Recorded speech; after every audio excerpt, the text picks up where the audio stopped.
Hello bachchon, let's read this question, and the question says that in an equilateral triangle ABC, if AD perpendicular BC, then AD square is equal to. Now let's see the options. Option A CD square, option B 2CD square, option C 3CD square and option D 4CD square. तो आइए बच्चों इस question को यहाँ पर हम solve कर लेते हैं। इस क्वेश्चन में हमसे कहा गया है कि हमारे पास एक इक्विलेटरल ट्रायंगल है ए बी सी, जिसमें ए डी जो है वो परपेंडिकुलर है बी सी से।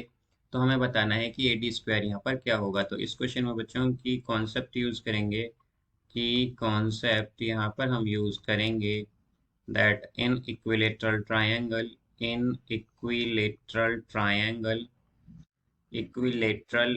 Triangle all sides are equal, all sides are equal. तो यहाँ पर बच्चों अगर हम देखें तो हमारे पास एक इक्विलेटरल ट्रायंगल है A B C. So let's suppose कि ये हमारे पास एक ट्रायंगल है ए बी सी। यहाँ पर ये एक इक्विलेटरल ट्रायंगल है हमारे पास बच्चों ए बी सी।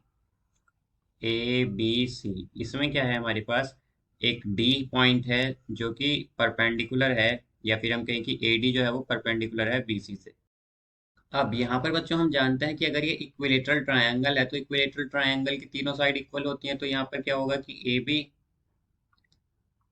बी इक्वल होगा बी सी के, ए बी इक्वल होगा बी सी के, और ये इक्वल होगा ए सी के, बिकॉज तीनों साइड यहाँ पर इक्वल है हमारी। अब यहाँ पर बच्चों अगर हम देखें तो बी डी जो होगा हमारा, बिकॉज हमारे पास जो बच्चों इक्विलेटरल ट्रायंगल होता है उसमें जो परपेंडिकुलर किसी भी साइड पर होती है वो क्या करती है, उसे बाइसेक्ट करती है। तो यहाँ पर अगर हम देखें तो परपेंडिकुलर बी डी जो है बी सी से, ये बी सी को बाइसेक्ट करेगी। तो अगर बी सी बाइसेक्ट होगी तो इसका मतलब है बच्चों हमारे पास कि बी डी जो है वो इक्वल होगा सी डी के। यहाँ पर बी डी और सी डी इक्वल होंगे बिकॉज ये लाइन हमारी बाइसेक्ट हो रही है। या फिर हम ये भी कह सकते हैं कि बी डी जो है हमारी ये इक्वल होगी हाफ ऑफ बी सी के, बिकॉज ये इक्वल जो बी सी है हमारी ये बाइसेक्ट हो रही है, मतलब दो इक्वल पार्ट में डिवाइड हो रही है। तो यहाँ पर हाफ ऑफ बी सी के इक्वल होगी। अब हम जानते हैं कि बी सी किसके इक्वल है बच्चों, यहाँ पर ए बी के। तो हम कह सकते हैं कि बी डी हमारी इक्वल होगी हाफ ऑफ ए बी के, बिकॉज बी सी और ए बी यहाँ पर इक्वल है। अब यहाँ पर अगर हम देखें बच्चों तो हमारे पास क्या होगा, हम जानते हैं कि अगर हम ट्रायंगल लें यहाँ पर in triangle A D B, अगर हम बच्चों ट्रायंगल ए डी बी लेते हैं तो ये एक राइट ट्रायंगल है, जैसा कि हम देख सकते हैं। तो अगर ये राइट ट्रायंगल है तो हम जानते हैं कि राइट ट्रायंगल में हाइपोटेन्यूस स्क्वायर इक्वल होता है perpendicular square plus base square के पाइथागोरस थ्योरम से। तो यहाँ पर बच्चों हाइपोटेन्यूस क्या है, ए बी, तो ए बी स्क्वायर इक्वल होगा परपेंडिकुलर स्क्वायर यानी कि ए D square plus base square. तो बेस है बच्चों यहाँ पर बी डी, तो बी डी स्क्वायर के। अब यहाँ पर बच्चों अगर हम देखें तो हमारे पास क्या आ जाएगा, बी डी हम जानते हैं क्या है, बी डी है यहाँ पर हाफ ऑफ ए बी, जैसा कि अभी हमने देखा था। तो ए बी स्क्वायर ये आएगा हमारा A D square plus half of A B square, half of A B square. अब यहाँ से अगर हम देखें बच्चों तो half of A B square को हम अगर अदर साइड ले आए, मीन्स लेफ्ट साइड में ले आए, तो ये क्या होगा ए बी स्क्वायर माइनस, यहाँ पर बच्चों 1/2 ए बी स्क्वायर है तो इसका मतलब क्या है कि 1/4 ए बी स्क्वायर है, बिकॉज 2 का स्क्वायर क्या होगा 4, और ये हो जाएगा ए डी स्क्वायर।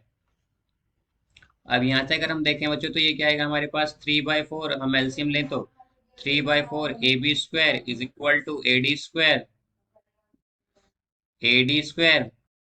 अब यहाँ पर बच्चों अगर हम देखें तो हमारे पास ए बी क्या है, ए बी इक्वल है टू बी डी के, या फिर हम कहें कि बी डी इक्वल है टू ए बी के। तो हम यहाँ से क्या कह सकते हैं कि हमारे पास जो ट्वाइस ऑफ बी डी होगा वो इक्वल होगा ए बी के, ए बी के यहाँ पर बच्चों। या फिर अगर हम देखें तो बी डी क्या है हमारे पास, सी डी के इक्वल है, यहाँ पर बी डी सी डी के इक्वल है। तो सी डी क्या होगा हमारे पास, या हम कहें कि टू सी डी क्या है, ए बी के इक्वल है, यहाँ पर ए बी के इक्वल है।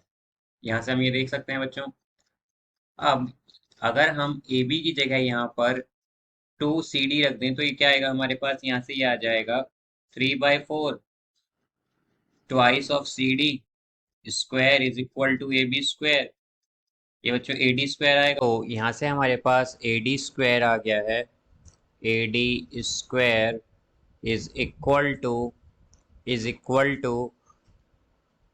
3/4 into four C D square into four C D square. तो यहाँ पर हम देख सकते हैं बच्चों, फोर से फोर कैंसिल होगा और हमारे पास यहाँ पर आ जाएगा A D square is equal to three C D square. तो यहाँ पर बच्चों हमारे पास क्या आया है, ए डी स्क्वायर आया है थ्री सी डी स्क्वायर। तो इसका जो करेक्ट आंसर होगा बच्चों हमारे पास वो होगा option C, three C D square. तो हम कह सकते हैं कि ए डी स्क्वायर यहाँ पर इक्वल है थ्री सी डी स्क्वायर के। So I hope you understood it well. Best of luck. Thank you.